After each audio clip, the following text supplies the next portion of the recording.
Mom is having a hard time living off her pension. We who can still work should help her out, shouldn't we? During the inheritance discussion after their father's death, Billy, the second son, spoke seriously to his brother and sister-in-law, but it seemed his words didn't affect them at all.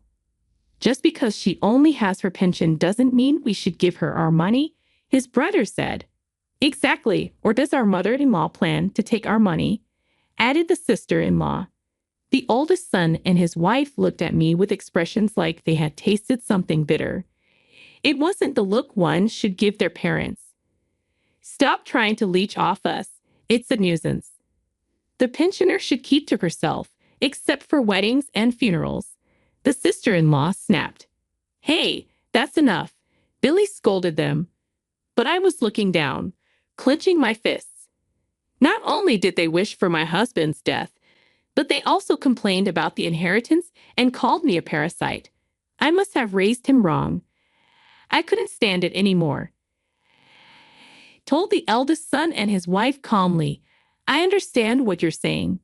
Let's sever our ties. My name is Catherine. I will be turning 65 this year. I am currently living with my retired husband, who is kind and considerate. We have supported each other for a long time and were blessed with 2 children, Dan and Billy, both of whom are now married. Recently, our house has been showing its age, so we plan to renovate it. We thought it would be nice to live with our eldest son, Dan, and his wife, Rebecca, once the renovations were done, so I contacted Dan. We're planning to renovate soon. Would you consider moving in with us? I asked over the phone. Dan clearly showed his reluctance. Living together. Can you spare me? Rebecca won't like it either. But if we're going to renovate, I want to prepare a room for you guys too. I explained. That's for your convenience, right? If you have so much money that you can afford to renovate, then you can give us some of that money. I'll take it, Dan replied. I could even hear Rebecca saying, living together is seriously impossible. I see. Let's forget about this conversation. The eldest son and his wife are always like this. For some reason, they always act superior and display a cold attitude toward us. After I hung up the phone, I told my husband exactly how Dan and his wife felt. My husband looked a bit sad but spoke cheerfully. Can't be helped. For our old age, let's just make the renovations for accessibility so we can live by ourselves. Following that, our home was remodeled as we wished and transformed into a house with a barrier-free design. Several months after the renovation was completed, we planned to have a meal with both our eldest son and his wife and our second son and his wife. First to arrive was our second son, Billy, and his wife, Anne.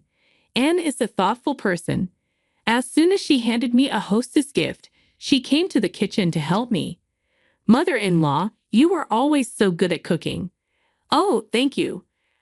I'm grateful for your help. Anne, as we were chatting, the eldest son and his wife arrived. They sat heavily on the sofa and demanded tea. Seeing me preparing it, Rebecca and Dan spoke in an irritated manner. Really, they have no consideration. Exactly. We are guests here. Hurry up. As I was about to place the tea in front of them silently, Billy approached Dan from the side. Dan, can't you do at least that much by yourself? You shut up. Dan snapped. I sighed. Billy and his wife are kind to us, but even towards Billy, Dan was overbearing. However, the reason we called these siblings this time was because there was an important matter to discuss. The dinner party started, and Dan, who was eating grumpily, spoke up. Hey, Dad, since you called us here, you must have some business, right? Spit it out. My husband looked at me, and I gave a small nod. The truth is, it has been found that I have lung cancer. Billy and his wife looked genuinely surprised, but the eldest son and his wife's expressions didn't change much. Dad, cancer. What's the current situation? Billy asked.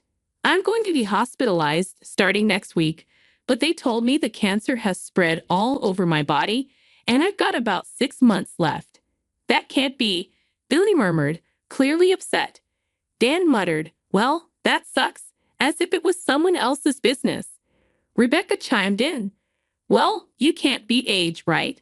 My uncle quickly passed away from stomach cancer too. Her thoughtless words irritated me, and I couldn't help but raise my voice. Would you two just stop it? Catherine, it's fine. My husband calmed me down and began to speak quietly, looking at his children. I want you guys to look after your mother after I'm gone. Of course, Dad, we'll take care of Mom, so don't worry. Billy responded firmly, yes, please think about your own health, father-in-law, and added. The eldest son and his wife, however, were both playing with their cell phones, not listening to their father's words at all. After finishing the meal, everyone started to leave.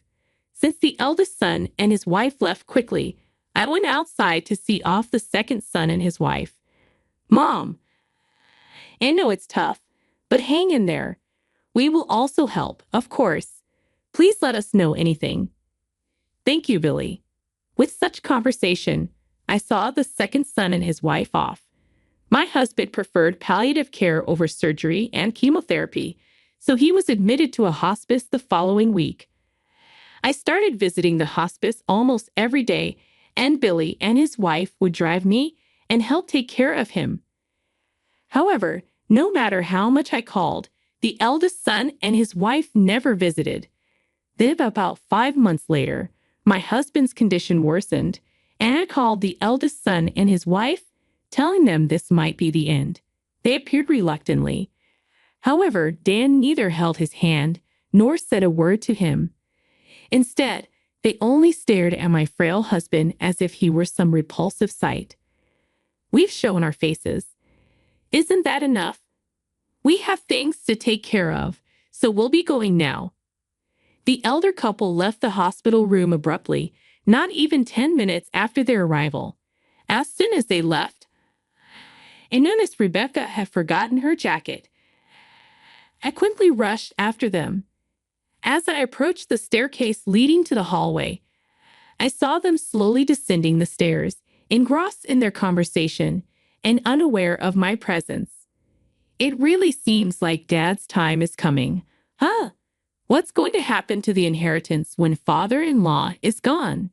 Rebecca asked. Dan smiled at Rebecca's question.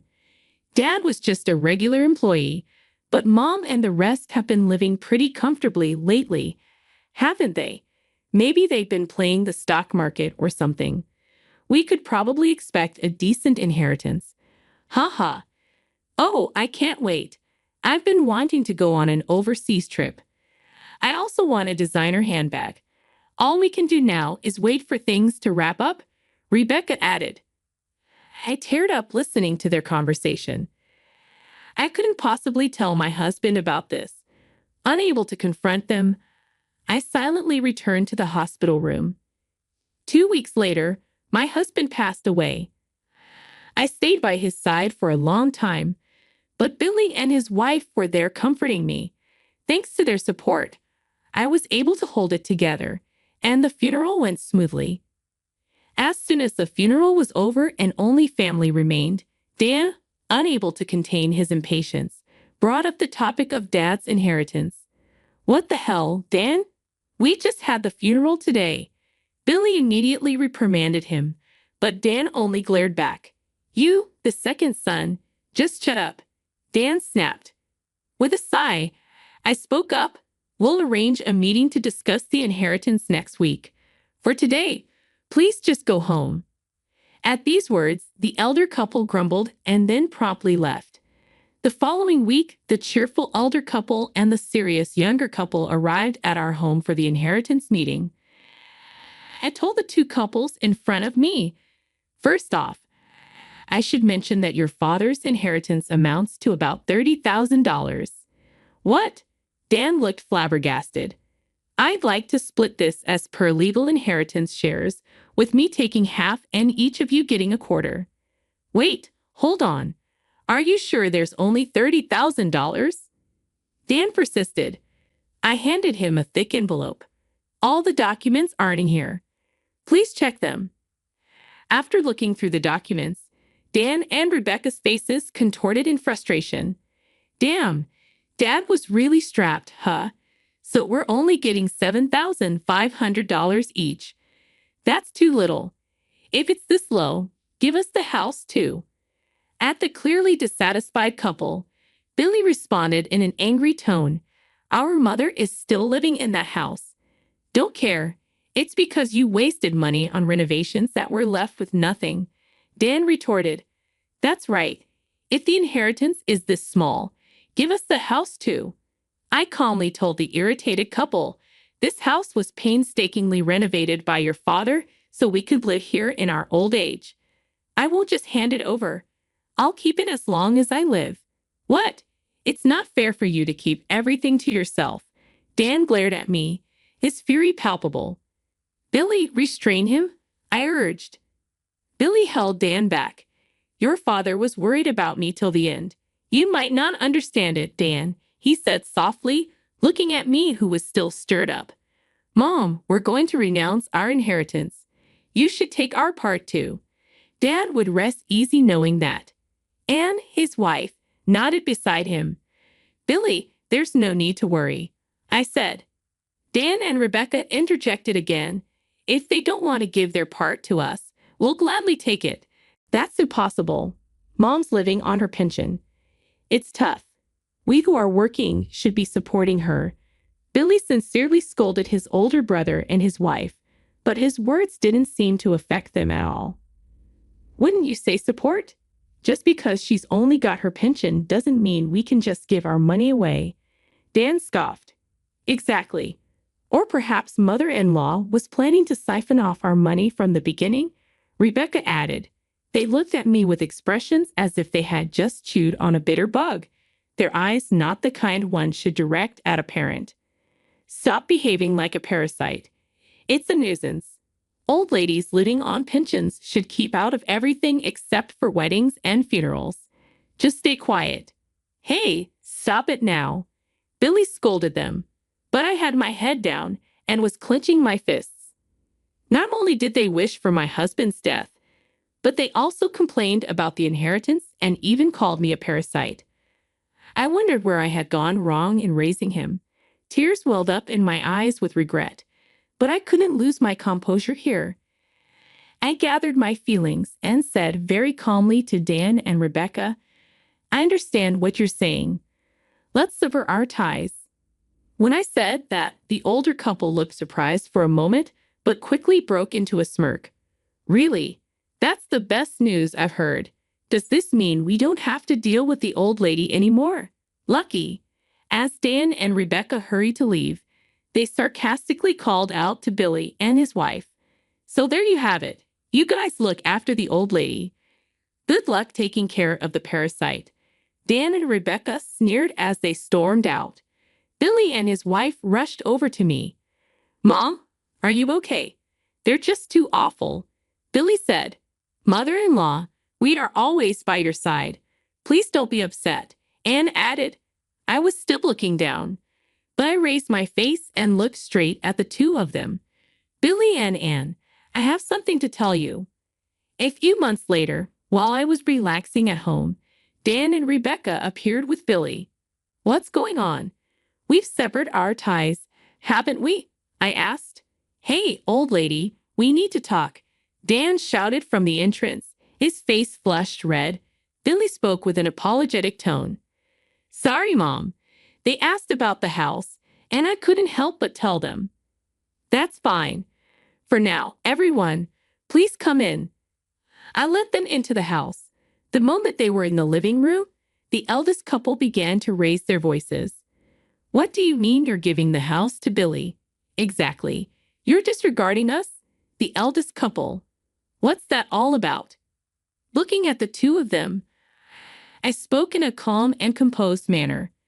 Billy said he would maintain the house and preserve your father's memories. That's why I decided to leave it to him. What? What do you mean? Dan stared at me, taken aback.